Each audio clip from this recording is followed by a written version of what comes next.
देखो बहू रानी, ये सब तेरे मायके में चलता होगा, मेरे घर में ये सब नहीं चलेगा। तेरी माँ घर में रखी हुई साड़ियाँ दे देती है, पर मैं तो अपनी समधन को नई साड़ी ही भेजूंगी।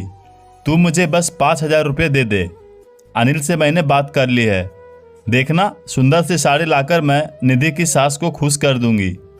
उसकी सास उससे खुश रहेगी तभी तो मेरी बेटी वहाँ खुशी से रह पाएगी।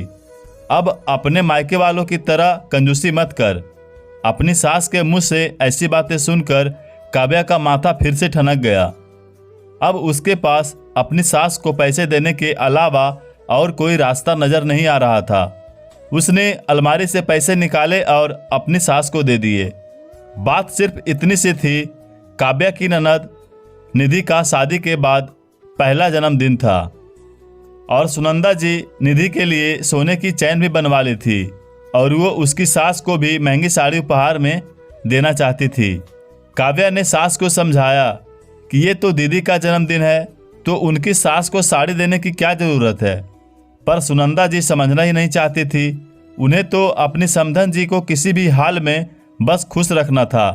वो उन्हें किसी न किसी बहाने से उपहार भेज ही देती थी। काव्या ने यह भी कहा कि ठीक है, आपको साड़ी भेजनी हो तो शादी में इतनी साड़ियाँ बच गई है, कुछ निधि अपने साथ लेकर गई है और कुछ यहीं घर पर है, उसी में से भेज दीजिए। बेकार ही खरीदने की क्या ज़रूरत है। इसी बात पर सुनंदा जी गुस्सा हो गई। बोली कि मैं अपनी समधन को अच्छी साड़ी भेजूंगी, तेरी माँ की तरह रखी हुई साड़ी नहीं भेजूंगी। ये बात कहकर सुनंदा जी ने आज फिर काव्या के मायके वालों का अपमान भी कर दिया और ये भी जता दिया कि तेरी माँ तो रखी हुई साड़ियाँ ही भेजती हैं। फिर ऐसा पहली बार तो नहीं हुआ है। घर में कुछ भी बात होती थी, कुछ भी तनाव होता था, सुनंदा जी आदतन काव्या के मायके वालों को घसीट ही लेती थी। उनकी यही बात काव्या को बहुत अखरती थी। समधन जी को देने में बुराई नहीं थी, पर बेटी की माँ को अपने बेटे का घर और बजट भी देखना चाहिए। बस बेटी का घर भरने के लिए बेटे का घर तो खाली नहीं न किया जा सकता है। पर सुनंदा जी ये बात सुनने को ना तैयार है, ना ही समझने को तैयार हैं। काव्या की अभी 2 साल पहले ही अनिल से शादी हुई है। अनिल की बैंक में नौकरी है और उनके पिताजी की मृत्यु कुछ साल पहले ही हो गई थी। माँ ने दोनों बच्चों को संभाला और परवरिश की। निधि की जिद थी कि पहले घर में भाभी लाओ, फिर वो शादी करके जाएंगी। अनिल की शादी के साल भर बाद निधि की शादी हो गई। अनिल ने शादी में कोई कसर ना छोड़ी ताकि अपनी माँ और छोटी बहन को खुश रख सके। पिताजी केवल ये घर छोड़कर गए थे, बाकी की सेविंग उनके इलाज में लग गई थी और उन्हें बचाया भी नहीं जा सका था। सुनंदा जी बेटी की शादी से बहुत खुश थी। मन भर कर बेटी के ससुराल में दिया था। उनका मानना था कि बेटी को जितना दोगे उतना ही उससे ससुराल में प्यार और सम्मान मिलेगा। काव्या को उनके देने से कोई दिक्कत नहीं थी, पर अनाप शनाप देने से घर का बजट ही हिल जाता था। एक दिन निधि अपने सास ससुर के साथ अपने मायके आई थी। वहीं किसी रिश्तेदार की शादी थी, तो काव्या को लगा कि सब लोग खाना तो शादी वाले घर में ही खाएंगे, तो उसने नाश्ते की तैयारी कर ली। जब सब लोग आए तो काव्या ने प्रेम से नाश्ता करवाया और अपना काम करने लगी। जब वो रसोई में थी तो सुनंदा जी ने टोका, बहू खाने की तैयारी कर लो। काव्या भी बोली, मम्मी जी ये लोग खाना तो शादी वाले घर में ही खाएंगे, तो फिर खाने की तैयारी करने का क्या मतलब है। मुझे निधि दीदी ने खुद कहा था, बहू ये सब तेरे मायके में चलता होगा कि समधी और समधन जी से खाने की ना पूछा जाए। हमें तो हमारा फर्ज निभाना है, खाने की पूछना नहीं है, खाना तैयार रखना है, ताकि उनको ये ना लगे कि हमने सिर्फ खाने का पूछा है, खाना तो बनाया ही नहीं। तू फटाफट 4 सब्जी, रायता और सलाद बना ले, मैं अनिल से मिठाई मंगवा लेती हूँ। जब नाश्ता करने के बाद कुछ घंटे आराम करके वो लोग जाने लगे तो सुनंदा जी ने कहा, समधन जी खाना तैयार है, आप लोग खाकर जाइए। काव्या ने कितने प्यार से आप सब लोगों के लिए कढ़ाई पनीर, दाल मखनी, काजू करी और मिक्स वेज सब्जी बनाई है। साथ में रायता और पुलाव भी है। आप बहू के हाथ का खाना खाएंगे तो खाते रह जाएंगे समधन जी, निधि की सास ने कहा। वे लोग खाने को देखते हुए बोले, आपने इतनी तकलीफ क्यों की? हम शादी में लंच पर ही आए हैं। अब शादी वाले घर में भी तो जाना है और खाना भी खाना है, तो अगली बार आएंगे। हम तो आपसे मिलने आए हैं। हम रात तक शादी में रहेंगे और कल सुबह जल्दी निकल जाएंगे। और वो लोग चले गए। सुनंदा जी बहुत खुश थी, पर काव्या बहुत परेशान थी। बेकार ही मेहनत करवा दी, और घर में 3 लोग ही तो हैं। इतना सारा खाना अब कौन खाएगा? काव्या का मन तो किया कि वो अपनी सास को 2 शब्द सुना दे, पर अनिल ने मना कर रखा था कि मम्मी को कभी कुछ मत कहना, इसीलिए वो सब सुनकर भी चुप रह जाती थी। काव्या घर संभाल रही थी। उसे सफाई में पुराने पर्दे मिले, तो उसने पुराने पर्दे से कुछ थैले सिलवा लिए, क्योंकि हाथ से सिलवाए गए थैले बाजार में मिलने वाले थैलों से मजबूत होते हैं। जब थैले सिलकर आ गए तो उसने सास को दिखाए, तो सुनंदा जी ने फिर से ताना मारा, बहू, ये सब तेरे मायके में चलता होगा। तेरे मायके में ऐसे ही फटे पुराने कपड़े के थैले सिलवाए जाते होंगे, तभी तुझे आदत है।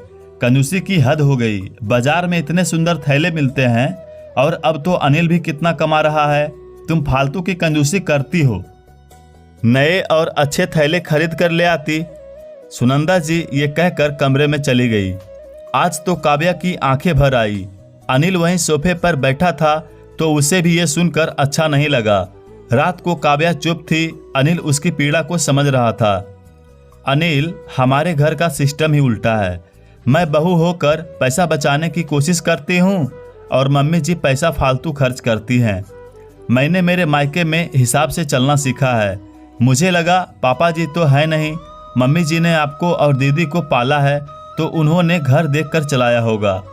पर यहाँ तो कहानी ही दूसरी है।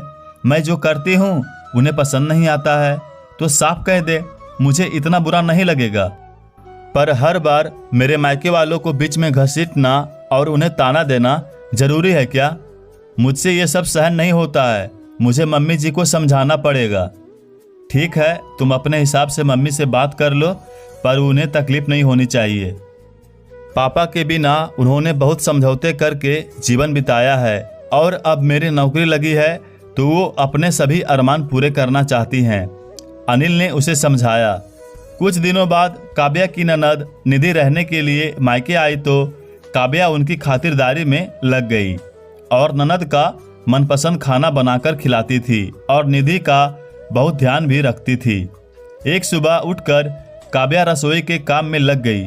उसने दूध गैस पर चढ़ाया और नाश्ता बना रही थी। फ्रिज से सब्जियां निकाली और उन्हें धोने लगी। तभी सुनंदा जी रसोई में आई।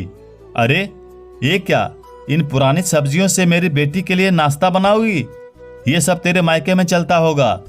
मेरी बेटी को ढंग का और ताज़ी सब्जियों से बना नाश्ता बनाकर खिलाना। तेरे मायके की तरह हमारे घर में कोई कमी नहीं है। अपनी माँ की बात सुनकर निधि भी हैरान थी। तभी काव्या बोल पड़ी, मम्मी जी, बहुत हो गया। आप मेरे और आपके झगड़े में हमेशा मेरे मायके वालों को बीच में क्यों ले आती हैं? आपको मुझसे लड़ना है तो सीधे ही लड़ा करें। मेरी कोई बात पसंद नहीं है तो मुझे कहें, पर हर बार मेरे मायके वालों को ताना देना, उनका अपमान करना, ये तो ठीक नहीं है। मुझे समझ में नहीं आता है कि आपको मेरे मायके वालों से क्या दिक्कत है। आप ऐसा व्यवहार क्यों करती हैं? मेरी किसी बात से गुस्सा हैं तो मुझे डांटिए, समझाइए। मुझे इतना बुरा नहीं लगेगा। आप बड़ी हैं, मेरी सास हैं। आपका पूरा हक है मेरे ऊपर। आप मुझे कुछ भी कह सकती हैं, पर इस तरीके से कहेंगी तो मेरे दिल में आपके लिए इज्जत कम हो जाएगी।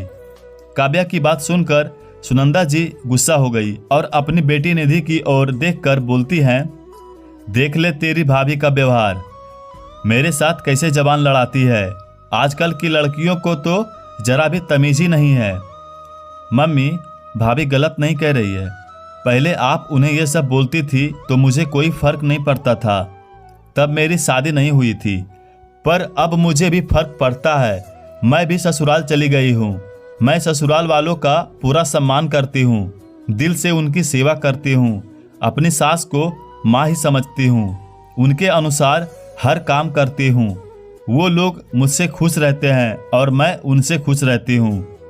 भाभी भी तो ये सब करती हैं, पर बदले में उन्हें ताने ही देते हो आप। कोई भी बहू ससुराल में खुश रहती है, पर जब बात बात पर उसके मायके वालों को ताने दिए जाए तो उसे सहन करना बड़ा मुश्किल हो जाता है। 2 दिन से मैं यही सब देख रही हूँ। जब मुझे ये सब सुनना अच्छा नहीं लग रहा है तो भाभी को कितना बुरा लग रहा होगा। कोई भी बेटी अपने मायके वालों के खिलाफ कुछ भी नहीं सुन सकती है। मम्मी, मेरे ससुराल वाले भी ऐसे ही दिन भर मेरे मायके वालों के ताने देंगे तो मैं भी बोल पड़ूंगी। मेरी भी जुबान खुल जाएगी, मैं भी अपने मायके वालों के पक्ष में बोलूंगी। मम्मी, भाभी के मायके वालों के घर का माहौल अलग है और यहाँ का माहौल अलग है। अब इतने साल भाभी मायके रहकर आई है तो थोड़ा बहुत मायके का असर तो रहेगा ही। वो उस हिसाब से काम कर रही है। आपको उनका ये तरीका और सोच पसंद नहीं है तो आप अपने हिसाब से उन्हें समझाइए। अब उन्हें इसी घर में तो रहना है, उसमें मायके वालों को घसीटने की क्या ज़रूरत है। अभी मुझे भी मेरे ससुराल वाले आप लोगों के लिए कुछ कहेंगे तो मुझे भी अच्छा नहीं लगेगा। मम्मी, आपका भी तो मायका है।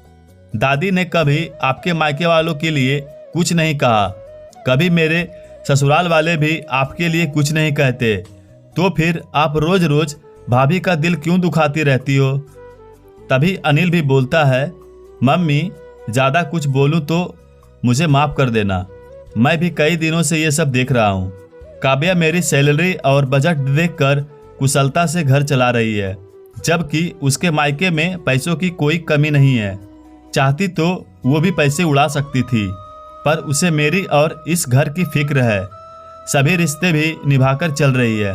वो आपके और निधि के लिए कभी कुछ गलत नहीं बोलती, तो फिर आप हर बार उसके मायके वालों को घर झगड़े और छोटी बड़ी बात में बीच में क्यों ले आते हो।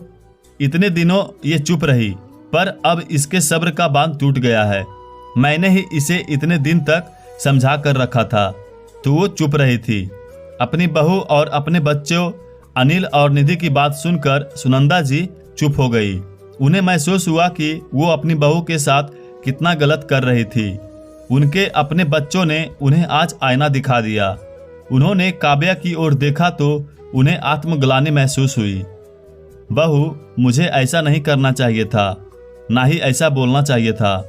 मैंने तेरा बड़ा दिल दुखाया है, पर अब और नहीं। तू तो इस घर का भला चाहती थी, घर को अच्छे से चला रही थी, और एक मैं हूँ जो एक स्त्री होते हुए तेरा दर्द ना समझ पाई। हर स्त्री को अपना मायका बहुत प्यारा होता है।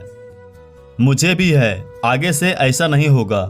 सुनंदा जी ने निधि और काव्या दोनों को गले से लगा लिया।